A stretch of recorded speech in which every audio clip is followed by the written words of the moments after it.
Today we are talking about the preparations for Tropical Depression number 9 and how that's going to affect Pasco County. So I'm going to start with kind of a recap. As everyone knows, we've had Tropical Depression 9 that's been sitting in the Caribbean or down in the Gulf of Mexico now for day number 7. It's been slowly moving to the west and continuing in that direction for, as I said, the last 7 days.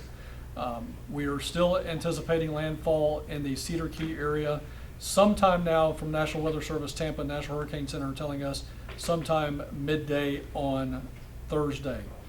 Our preparatory actions so far have been that we have engaged sandbagging locations. We have sandbagging locations up at 6 Pasco County locations now. We are continuing with a preparation message. We're telling our residents, be prepared, have food, have water, have the necessary sandbags if you need them. There's still more than enough time to get those sandbags out there. We're also telling people to remove debris from around their homes, secure loose articles, make sure that those articles don't become projectiles. As we move into tomorrow's operations, we are still going to have a limited functionality here in the EOC. Again, our local county preparations to include, again, sandbagging and any last minute preparations we need. At 4 a.m. on Thursday morning, 4 a.m. Thursday morning, the EOC here in Newport Richey at the West Pasco Government Center will go to a level 2 activation. Level 2 activation means that we will be at partial activation stage. We will have folks from our human services section, folks from our emergency services section, individuals from the infrastructure services, that's utility department, public works, and then some logistical staff here to assist them in their preparations as well as planning individuals. So we will not be at a full 53 seat activation. It'll be more about 25 to 30 people here for, again, that's Thursday morning at 4 a.m. That is our plan based on the current projected path. If this storm continues to head south, then we will respond accordingly. We will most likely go to a level 1, but right at this point, we believe it's going to continue going on the projected path that it is now, and if not, move a little bit more to the north of the Big Bend area. Questions are starting to be asked about schools, government offices, and things of that nature.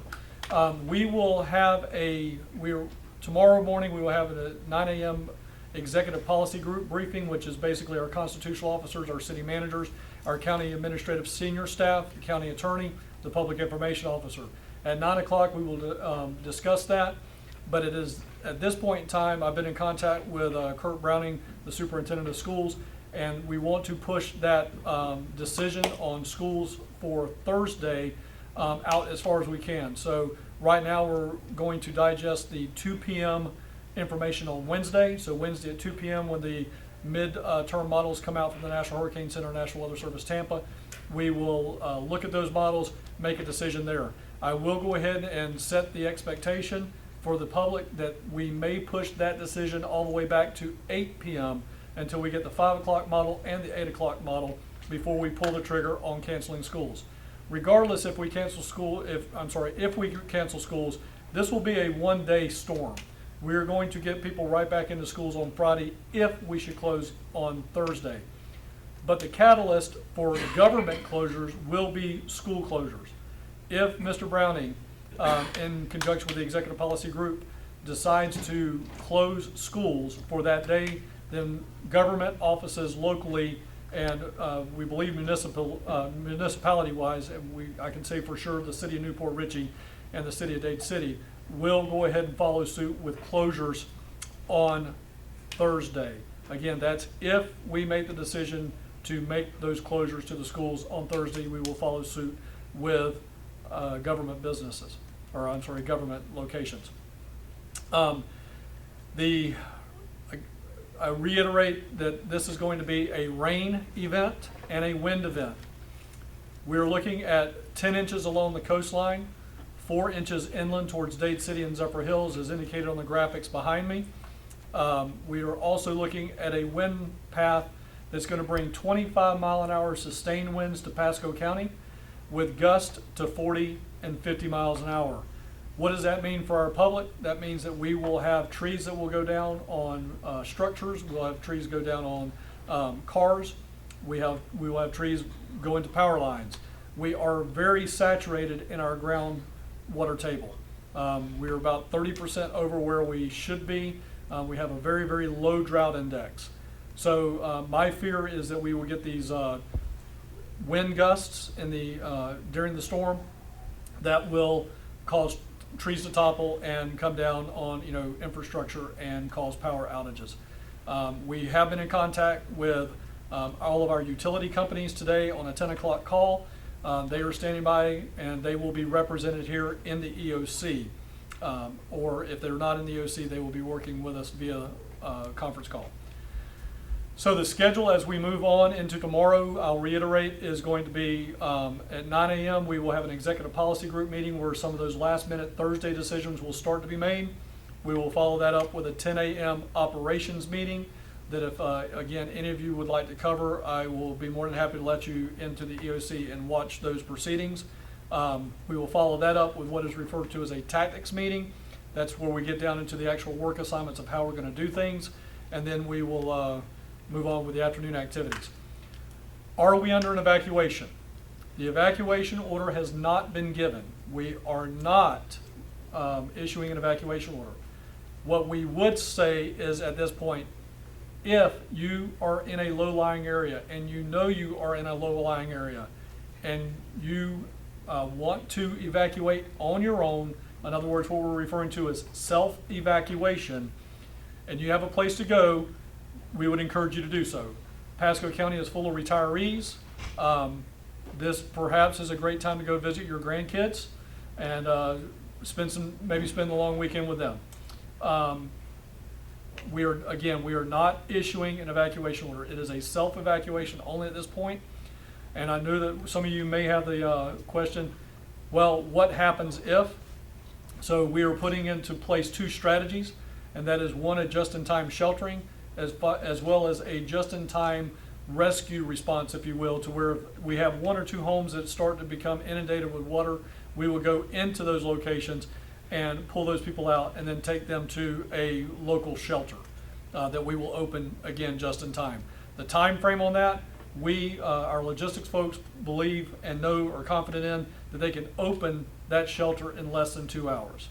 So even if we have to temporarily house them in a bus or something along those lines on the way to the shelter, we can have that shelter open within 2 hours. We have prepped the two shelters we're talking about.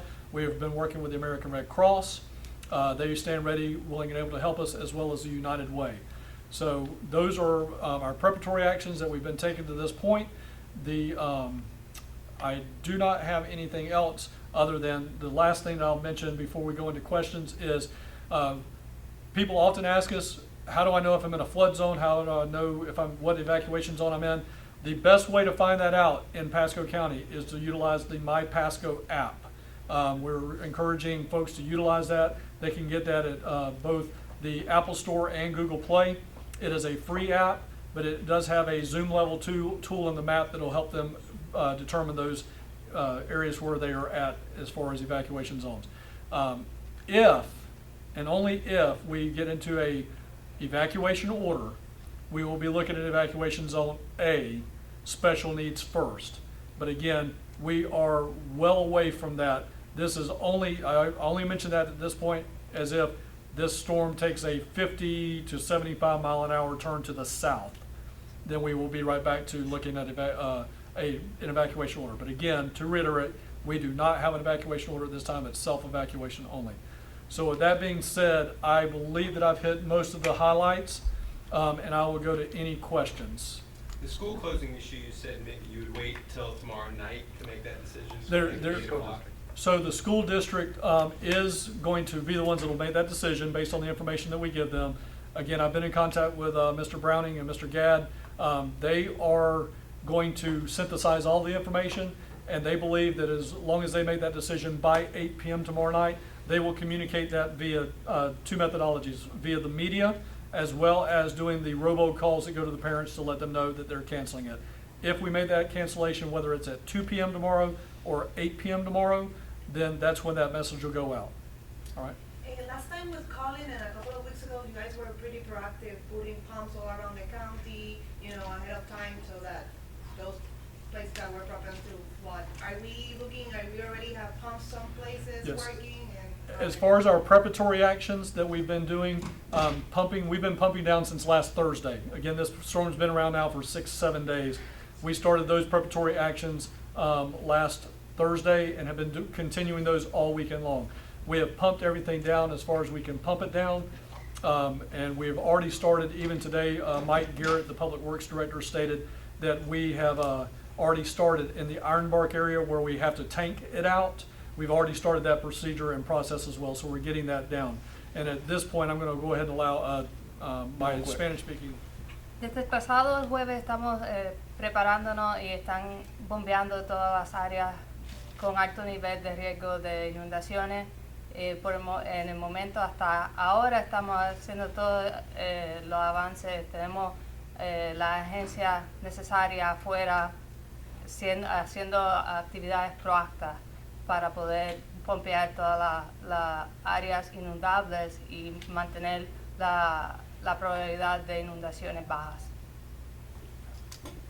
That is, and you mentioned the ground saturation issue that's going on right now. On Jarvis Street, which is off of Moog Road, we were there last August as floodwater damaged homes, cars, property. In fact, county officials visited afterwards, and I believe Congressman Billirakis was there. I was just on the street, and they told me that yesterday, even during an average afternoon thunderstorm, a woman showed me she had water, 3 feet up into her driveway. Okay. What's being done? Okay, so again, many of the streets in Pasco County are designed to drain water into the streets.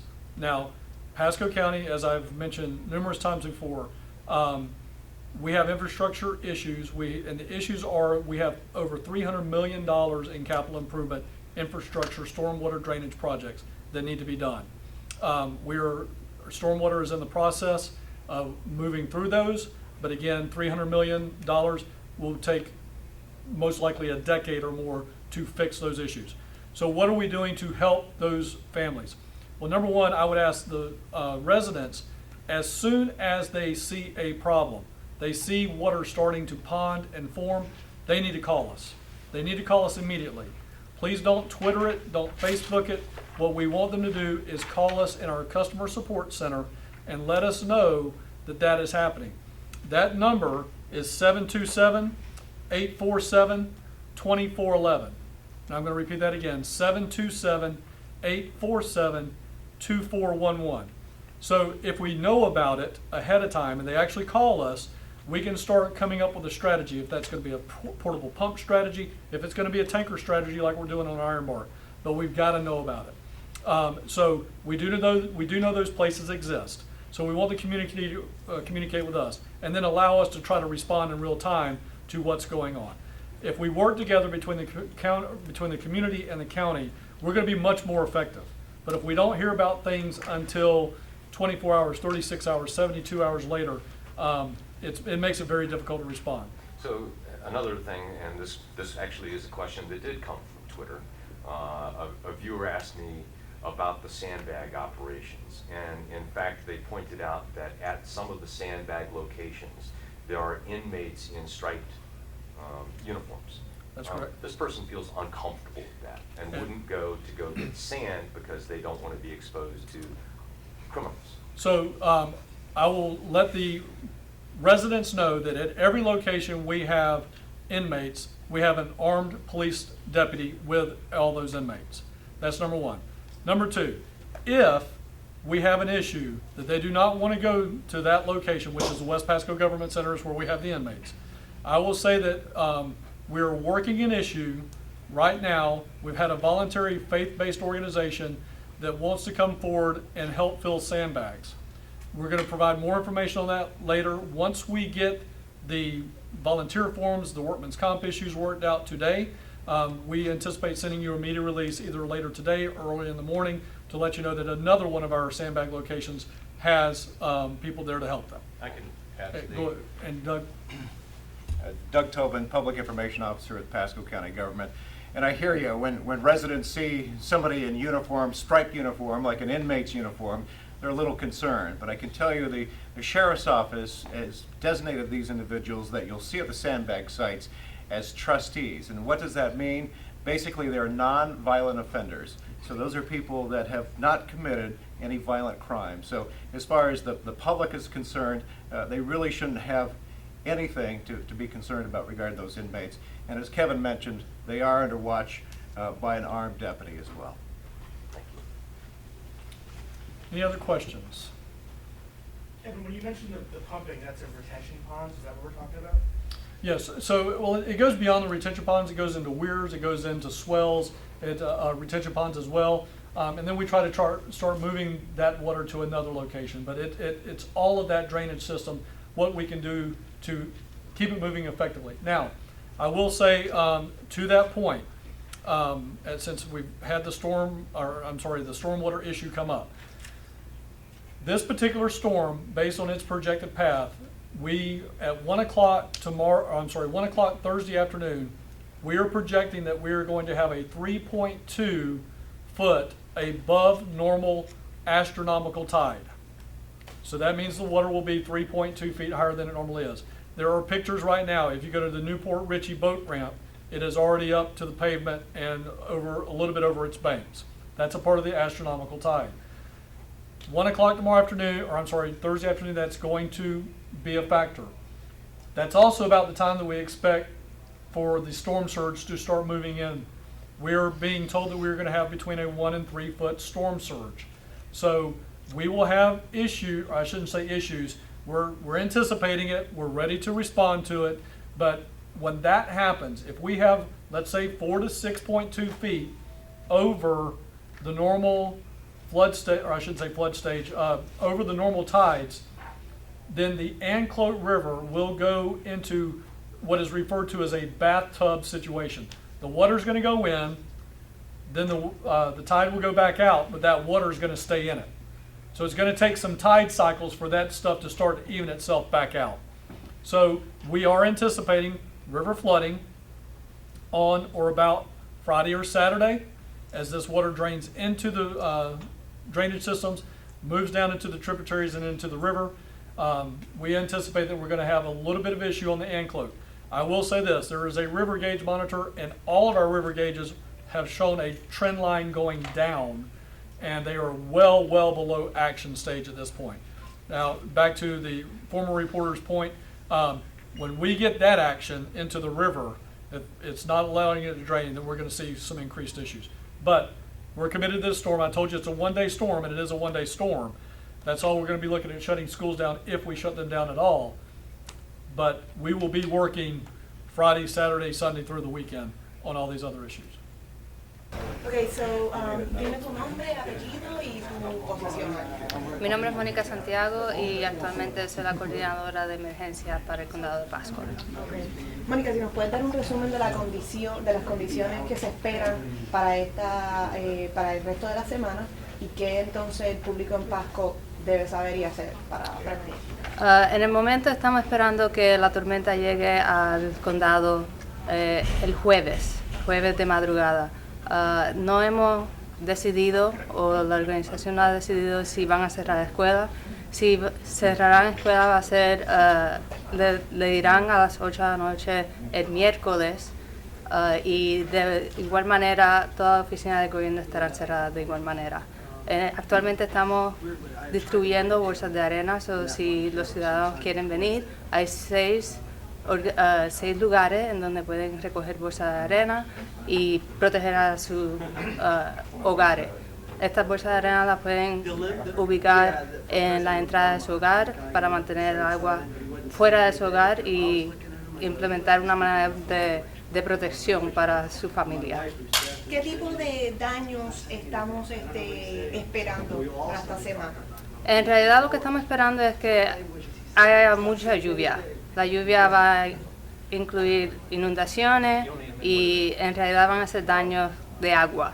So, si los ciudadanos pueden mantener y hacer ejercicios de asegurarse que su seguro esté al día, la bolsa de arena, si se creen que su hogar está en alguna situación en la cual se puede inundar o va a ser de inundaciones, estamos pidiendo que sean proactivos y vayan a un lugar seguro. Estábamos hablando que entonces la tormenta empieza en la madrugada del jueves, pero entonces se podría estar viendo ya las inundaciones para el viernes y sábado, ¿cierto? Sí, la lluvia va a ser espontánea, empezando el jueves y va a seguir durante el fin de semana estamos esperando hasta mediodía el sábado, quizá un poquito más tarde. Y también hablamos de los vientos, van a haber vientos fuertes. Los vientos van a ser de igual manera como la lluvia esporádica. Estamos esperando unos vientos aproximadamente de 45 millas por hora, pero eso es naturaleza, eso veremos. Pero eso es lo que estamos esperando. De igual manera estamos pidiendo que los ciudadanos escojan todas las medidas seguras y aseguren todas las posibles proyectiles, como mesa y cualquier cosita que puedan tener afuera que pueda ser de algún riesgo para su hogar y los hogares de los demás, como la vida de los ciudadanos. Ahora el centro de manejo de emergencia aquí del condado Pasco, ahora mismo está activado en un nivel 3. En un nivel 3. Estamos monitoreando, como ya sabes, la situación estamos esperando que entremos a un nivel 2, que es un parcial activación, y ahí estaremos con un staff en el condado, en el centro, de aproximadamente como unos 15 empleados manteniendo y vigilando todas las áreas necesarias para los ciudadanos. También se comentó que las personas quizás no saben si están en una de las zonas inundables. ¿Cómo pueden conseguir esta información? Sí, lo que estamos pidiendo es que los ciudadanos tenemos una app llamado Mi Pasco App y pueden bajarlo, es gratis, por Google Play o por iTunes, y en ese app pueden localizar el área en que se encuentran ubicados, y esa información les dirá si está en un alto riesgo de inundaciones. ¿La información está en español? ¿Ese app también tiene El app está en aproximadamente 40 idiomas, dependiendo qué idioma hablen pueden bajar la información.